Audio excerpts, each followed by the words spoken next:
For years, environmentalists and marine biologists have raised serious concerns about the impact of human activity on the world's oceans. Among the most pressing issues has been the use of active sonar by military organizations, particularly the United States Navy. One former Navy technician, who spoke out to media outlets under the condition of anonymity, claimed that after years of internal frustration, he leaked classified details about the Navy's use of low-frequency active sonar and its effects on marine life. According to the technician, shortly after these revelations made headlines, he was abruptly discharged from service. The former technician explained that his role involved monitoring sonar systems during large-scale naval exercises. Through the course of his work, he became increasingly troubled by reports and data he reviewed that detailed instances of mass strandings, injuries, and unusual behavioral disruptions among marine mammals, especially whales, coinciding with these military operations. The information he had access to painted a picture of consistent patterns where sonar activity correlated with marine distress. Sonar, or sound navigation and ranging, uses underwater sound waves to locate and track objects. The two primary types are passive and active. Passive sonar simply listens for sounds, while active sonar emits pulses of sound and listens for their echoes, much like radar. Low-frequency active sonar, a specific form of active sonar, operates at incredibly high decibel levels. These sounds can reach intensity levels comparable to standing near the speakers at a rock concert and can travel underwater for hundreds of miles. The technician explained that whales, dolphins, and many marine species depend on sound to navigate, communicate, and find food in the vast, dark oceans. The sonar pulses interfere with these essential behaviors, often causing confusion, fear, or disorientation. In some cases, startled marine mammals may rapidly ascend or dive in an attempt to escape the noise, resulting in internal injuries. In others, animals lose contact with their pods or stop feeding entirely. Worse still, low-frequency active sonar has been associated with hearing damage, internal bleeding, and an increase in mass strandings along coasts. Among the most affected are beaked whales, which are deep-diving creatures and particularly sensitive to the sonar's frequencies. It's been reported that during naval exercises off the coast of Hawaii and California, it was not uncommon to receive follow-up reports of whales washing ashore, often with no clear external wounds, but with internal signs consistent with barotrauma or neurological distress. The insider began gathering reports, images, and internal communications, all of which he said pointed to a clear and disturbing link. After approaching senior officials and receiving what he described as dismissive or vague responses, he made the difficult decision to leak some of the information to journalists and environmental watchdog groups, and the result was a flurry of media attention and growing public awareness. The technician's case joins a long and growing list of whistleblowers who have taken great personal risks to bring attention to environmental concerns. Following this revelation, numerous environmental organizations renewed their calls for stricter regulations on military sonar and greater transparency from the Navy. Groups like the Natural Resources Defense Council and the Center for Biological Diversity emphasized that the Navy must be held accountable for its environmental footprint. The issue of sonar's impact on marine life has already led to legal challenges. In 2012, it was ruled that the Navy had violated the Marine Mammals Protection Act. The courts also determined that the National Marine Fisheries Service, the agency tasked with overseeing marine health, had not done enough to protect vulnerable sea creatures. Since then, some limitations have been placed on low-frequency active sonar use, restricting operations in designated zones known to be rich in marine life. However, even with such rulings, the practice has not stopped. These claims suggest that enforcement remains inconsistent and that exercises sometimes occur in areas not thoroughly cleared of marine mammals. In 2022, for example, the San Diego Naval Base found 2 deceased fin whales, a mother and her calf, caught against the hull of a Navy destroyer as it returned to port. The Navy stated they were unaware the whales had been struck, citing that focus on operational duties took precedence during the training exercise. The growing number of similar incidents eventually led to a renewed effort to push for stronger protections. The Center for Biological Diversity petitioned the government to implement mandatory speed limits for vessels moving through known whale habitats. They also advocated for expanded exclusion zones where sonar activity would be banned. Recent studies have suggested that vessel strikes and acoustic disturbances may be far more widespread than once believed. Many whales that die from such encounters never wash ashore, instead sinking to the ocean floor. This has led some researchers to estimate that the number of unreported whale deaths could be up to 20 times greater than what is officially recorded. When combined with the long-term effects of acoustic stress and disorientation, the full toll on whale populations becomes even harder to ignore.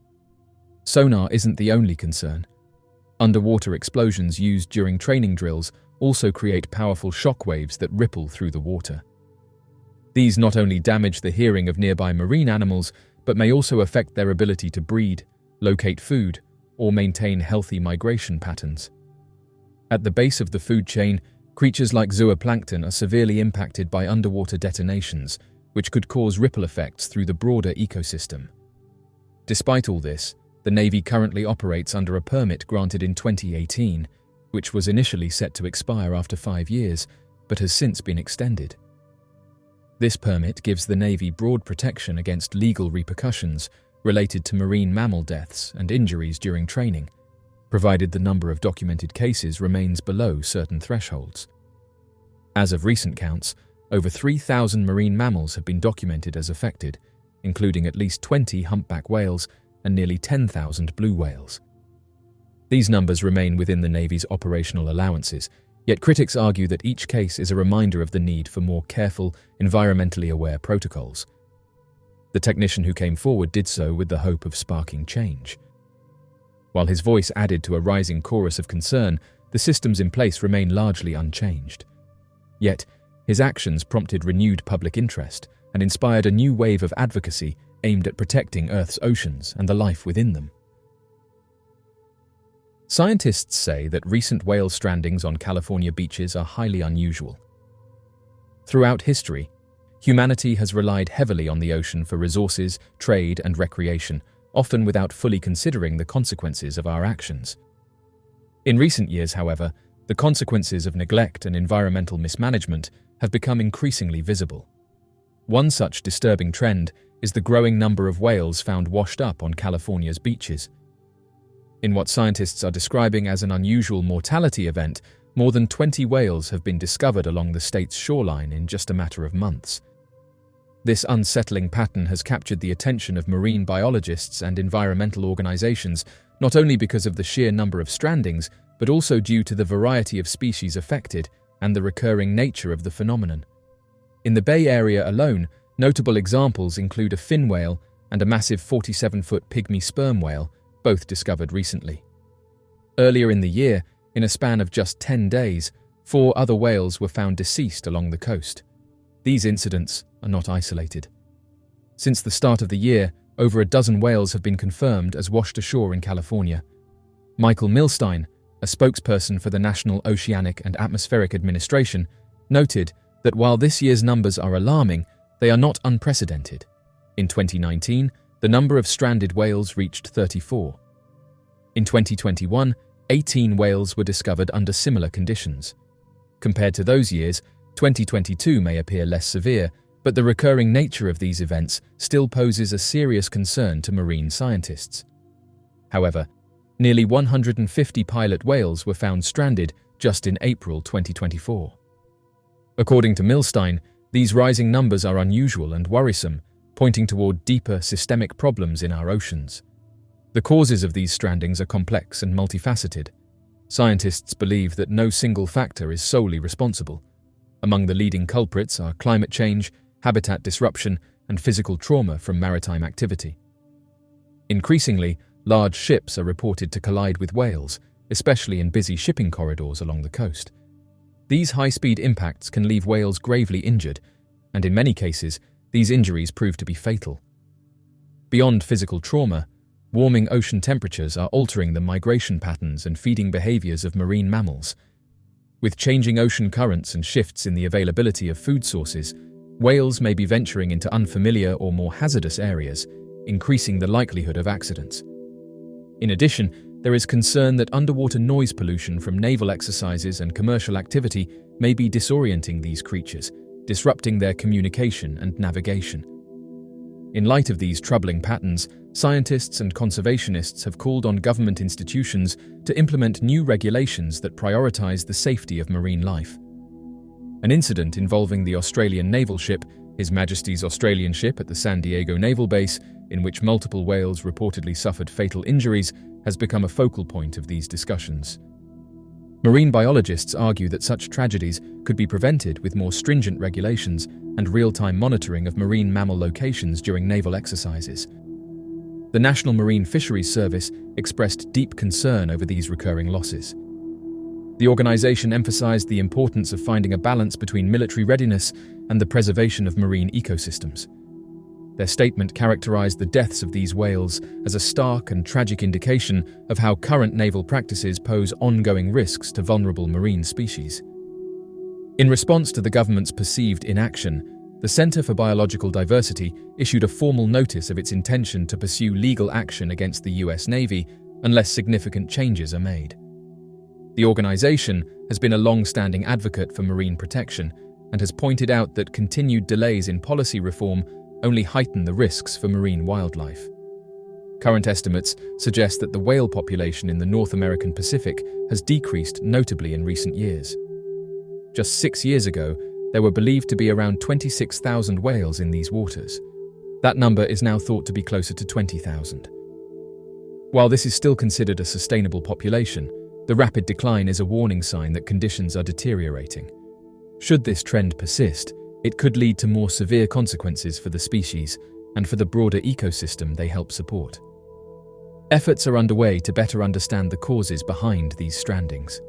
Marine researchers are analyzing whale tissues, examining shipping data, and studying migration patterns to identify links and trends. However, without coordinated efforts between environmental organizations, the military, and federal agencies, progress may be limited. The task ahead is not only about responding to strandings, but about addressing the root causes that are making the ocean increasingly inhospitable to its largest inhabitants. The sight of a stranded whale on a sunlit beach is not just a tragedy for that individual animal, it is a symbol of a much larger crisis. It reminds society of the delicate balance that must be maintained between human progress and the health of the planet. As the number of beached whales continues to grow, so too does the urgency to change how we treat the oceans and the creatures who call them home. Without swift and meaningful action, we risk pushing these majestic animals closer to the edge of collapse. Scientists can't explain mysterious structures at the bottom of the ocean.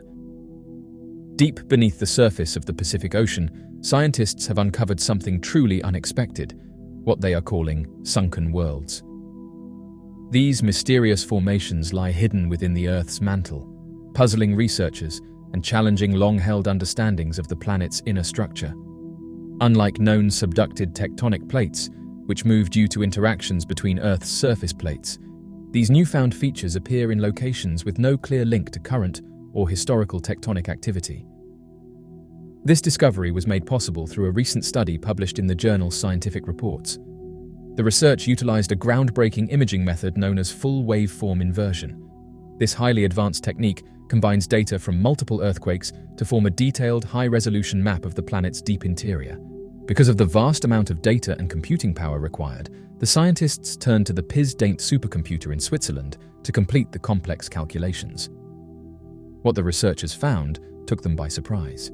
Instead of observing only the usual subducted slabs of Earth's crust diving into the mantle at tectonic boundaries, they identified strange anomalies buried deep under the Pacific Ocean. These anomalies do not match the typical patterns of plate movement and are located in areas where there is no known tectonic activity.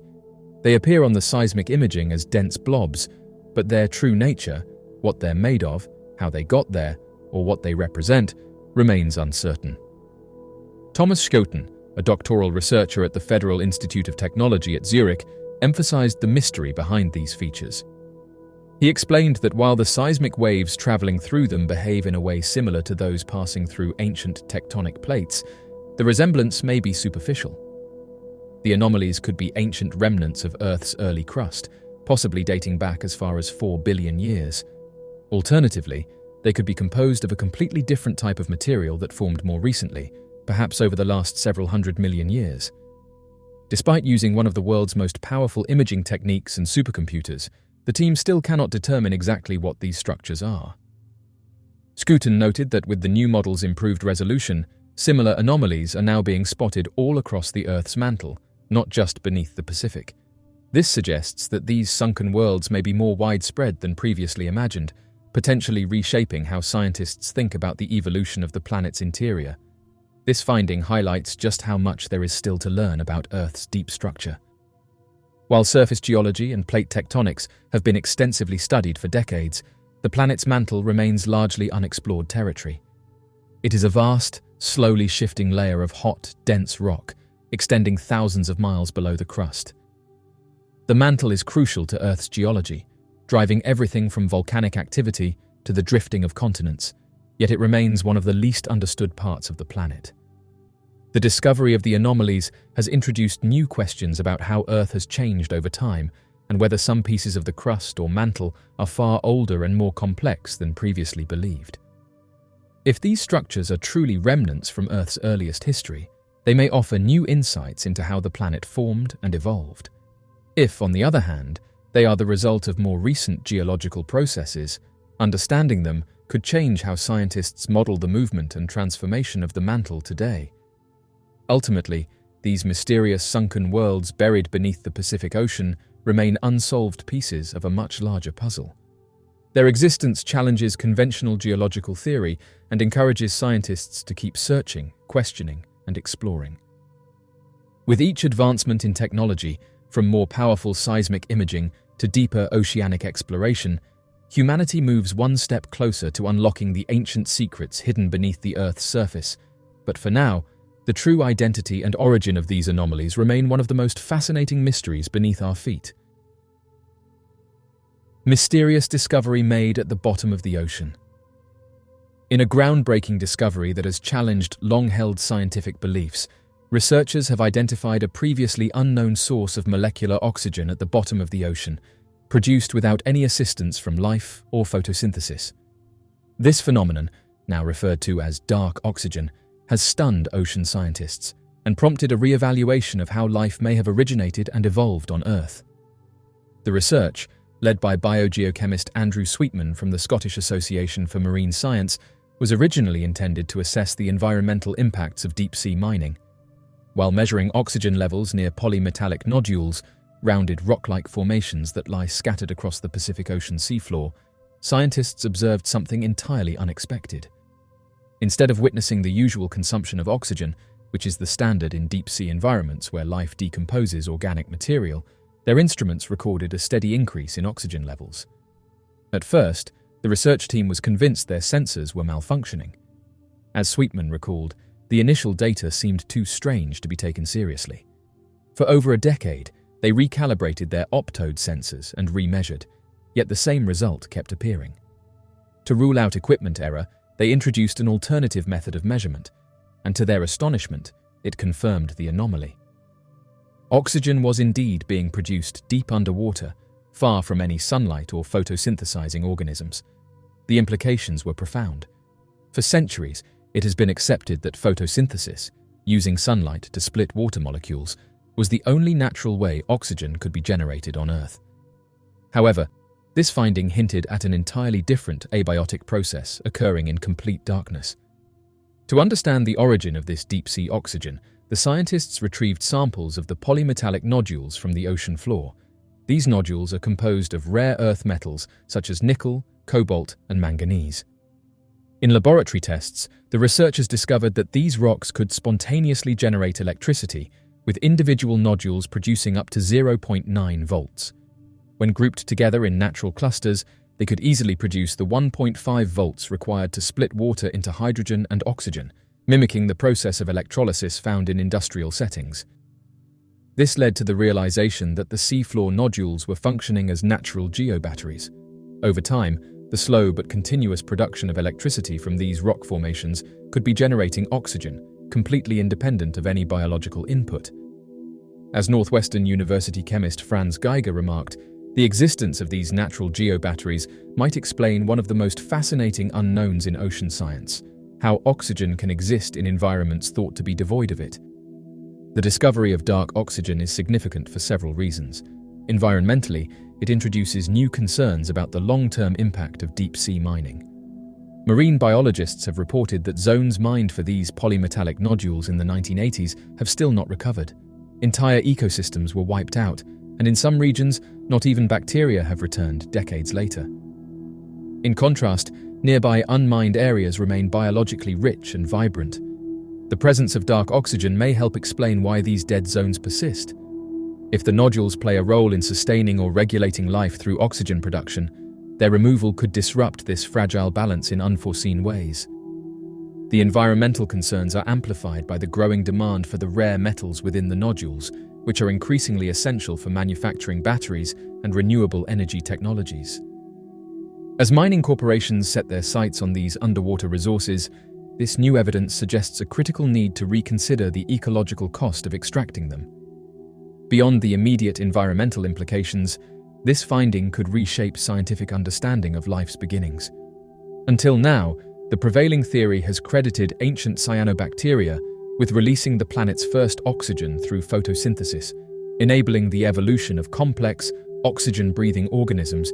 But the presence of naturally occurring oxygen in the deep sea, far from any light source, suggests that aerobic life may have had alternative origins. The possibility that oxygen was being produced geologically long before photosynthesis evolved offers a compelling new angle on the evolution of early life on Earth. Nicholas Owens, a marine scientist with the Scottish Association for Marine Science, who was not directly involved in the study, emphasized the importance of the discovery. He called it one of the most exciting findings in recent ocean science, highlighting how it forces scientists to rethink fundamental assumptions about Earth's oxygen cycle and the conditions necessary for life. The term dark oxygen captures not just the literal absence of light where this phenomenon occurs, but also the metaphorical shedding of light on a mystery that was previously hidden in plain sight. With this revelation, the line between biology and geology becomes more blurred, and the intricate interconnectedness of Earth's systems grows more apparent. Much work remains to be done. Scientists still need to understand how widespread this phenomenon is and whether it plays a significant role in the planet's oxygen supply. The research also opens the door to exploring similar chemical processes on other planets, where life might arise under entirely different conditions. If oxygen can be created without photosynthesis, it may no longer be a definitive biosignature when searching for life beyond Earth. This discovery was published in Nature Geoscience and has already sparked wide interest across multiple scientific disciplines. It serves as a reminder that even in a world mapped by satellites and dissected by high-tech tools, the ocean still holds secrets that can challenge our understanding of life and its origins. In the silent, crushing dark of the deep sea, Earth continues to surprise, offering new questions and possibilities for those willing to look beneath the surface. While attempting to capture underwater sounds, a team of scientists unexpectedly encountered a puzzling anomaly. An unexplained buzzing noise whose origin remains unknown. In a pioneering scientific endeavor along the coast of Goa, India, a team of marine researchers embarked on a mission to capture the rich symphony of underwater sounds found within coral reef ecosystems. What began as a routine study to record the marine acoustic environment soon turned into a mystery that left scientists both excited and puzzled. During the course of their recordings, they encountered a persistent and unexplained buzzing noise, unlike anything they had identified before. This sound, emitted from an unknown underwater source, has since become one of the most perplexing phenomena discovered in the study. The project was part of a global initiative to understand and preserve marine ecosystems through the use of hydrophones, specialized underwater microphones capable of passively recording sound without disturbing marine life. These instruments are valuable because they allow scientists to study aquatic behavior over long periods, capturing natural rhythms, environmental responses, and interactions that might otherwise go unnoticed. Using these tools, scientists are able to create comprehensive acoustic maps of marine habitats, revealing a vibrant and often unseen world beneath the waves. The team behind the study belonged to the Indian Council of Scientific and Industrial Research's National Institute of Oceanography. Their fieldwork was conducted near Grande Island, off the coast of Goa, where they submerged a hydrophone to a depth of about 65 feet. Over several consecutive days, the hydrophone recorded a wide range of underwater sounds, painting a detailed portrait of marine life in the area. The study was designed to enhance understanding of the ecological diversity in coastal Goa, which is home to a well-established coral reef system rich in aquatic life. What made this expedition stand out was not only the catalogue of known marine sounds, but also the unexpected recording of a unique buzzing call. This sound, emitted periodically during the recording sessions, did not match any previously documented fish or marine animal calls in their database. The buzz was rhythmic, low-pitched, and emitted with an unusual regularity. Attempts to trace it to a known source proved fruitless,